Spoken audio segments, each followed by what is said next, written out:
গৃহবন্দী নয় বরং রাষ্ট্রীয় অতিথির মতো মর্যাদা নিয়ে দিল্লিতে দিন কাটাচ্ছেন পলাতক আওয়ামী লীগ নেত্রী শেখ হাসিনা। পাচ্ছেন ভারতের স্বরাষ্ট্রমন্ত্রী পদমর্যাদার ভিভিআইপিদের জন্য নির্ধারিত জেড প্লাস প্লাস ক্যাটাগরির নিরাপত্তা। দিল্লিতে থাকা মেয়ে সাইমা আর যুক্তরাষ্ট্রে থাকা ছেলে সজীব ওয়াজেদের সঙ্গে প্রায় প্রতিদিনই যোগাযোগ করছেন তিনি। দলীয় নেতাকর্মীদের খোঁজখবর নেয়ার অনুমতিও আছে সাবেক প্রধানমন্ত্রীর, এমনকি ইচ্ছে মতো অ্যাক্সেস করতে পারেন ইন্টারনেট। ভিনদেশে বসে তাহলে কি হাসিনা নিচ্ছেন মাঠে নামার প্রস্তুতি? কড়া গোপনীয়তার মাঝে তাকে আশ্রয় রাখার কারণ কি শুধুই পুরনো বন্ধুত্ব? ৫ আগস্টের পর শেখ হাসিনা ও তার বোন শেখ রেহানা যখন পালিয়ে ভারতে যান, দিল্লি কর্তৃপক্ষ মনে করেছিল সংক্ষিপ্ত যাত্রা বিরতি করেছেন তারা। পরবর্তীতে গাজিয়াবাদের হিন্ডন বিমান ঘাঁটি থেকে তাকে সরিয়ে নেওয়া হয় দিল্লির কোনো গোপন ঠিকানায়। ১৯৭৫-এ মুজিব পরিবারের হত্যাকাণ্ডের পর থেকে শহরটির অভিজাত এলাকা পান্ডারা রোডের বেনামি এক সরকারি ফ্ল্যাটে দীর্ঘ প্রায় ৫.৫ বছর এমন গোপনীয়তার মাঝেই বসবাস করেছেন মুজিব কন্যা। সেই সময়ের মতো এবারও অতি গুরুত্বপূর্ণ অতিথির জন্য রাখা হয়েছে সর্বোচ্চ পর্যায়ের সিকিউরিটি প্রোটোকল।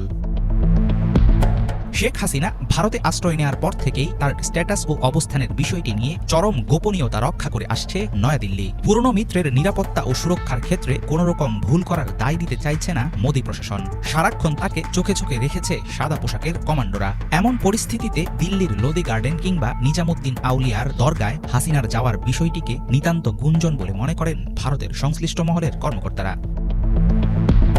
৭৫-এ দিল্লিতে বহুদিন বসবাস করেছেন শেখ হাসিনা। সেই সময় রাজনীতি ও কূটনীতির বাইরেও নিজস্ব মিত্রদের একটি সার্কেল গড়ে তুলেছিলেন তিনি। পুরনো পরিচিত এসব ঘনিষ্ঠজনদের অনেকেই এর মধ্যে হাসিনার সঙ্গে সামনাসামনি দেখা করার সুযোগ পেয়েছেন বলে জানিয়েছে বার্তা সংস্থা বিবিসি। ভারতে কোনো পর্যবেক্ষক মনে করেন দলের নেতাকর্মীদের সাথে কথাবার্তা হওয়ার সুযোগও করে দিচ্ছে দিল্লি। হাসিনা যাতে প্রস্তুতি নিতে পারেন মাঠে নামার তৈরি করে দেয়া হচ্ছে সেই ক্ষেত্র।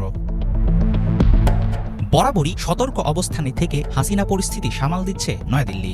ভারতের মাটিতে বসে প্রকাশ্য রাজনৈতিক বিবৃতি না দেওয়ার জন্য সাবেক প্রধানমন্ত্রীকে অনুরোধও জানিয়েছে দেশটির প্রশাসন। তারপরও বাংলাদেশের রাজনীতিতে নতুন করে হাসিনাকে পুনর্বাসন ও তাকে ক্ষমতায় বসানোর পায়তারা করছে মোদী প্রশাসন।